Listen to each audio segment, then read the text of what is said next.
In today's video, I'm going to teach you how to mention teammates in Miro docs, whether you're collaborating on a creative project or working on a detailed report. Mentioning teammates in Miro docs can save time and streamline communication.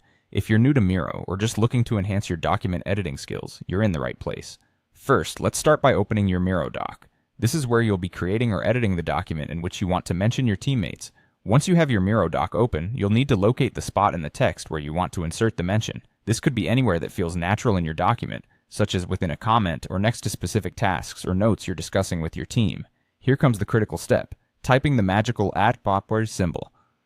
By introducing the @ symbol exactly where you want to insert your teammate's name, you're triggering Miro's mention feature. It's a handy way to immediately draw their attention to this part of the document, ensuring they see what you need them to look at or respond to. After you've entered the @ symbol, proceed by typing the name or email address of the teammate you'd like to mention. As you start typing, you'll notice a list of suggestions popping up. This is Miro helping you out by providing potential matches based on what you've entered. It can recognize teammates you've interacted with, making it quicker to mention the person you need. Once the suggested list appears, you'll want to select the appropriate person. Simply click on their name from the list. Voila!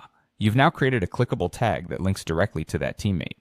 This means not only will they see the highlighted mention when they open the document, but they can also click on it to see their own related mentions quickly, allowing for seamless and efficient collaboration. After mentioning your teammate, you can either save your document to ensure your changes are recorded or continue editing if you have more content to add or review.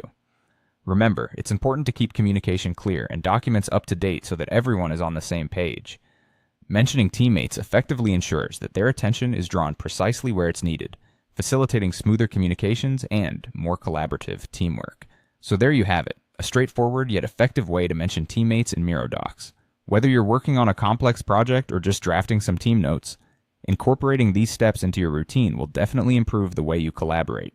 Happy editing, and don't forget to subscribe for more tips and tricks on maximizing your potential with Miro.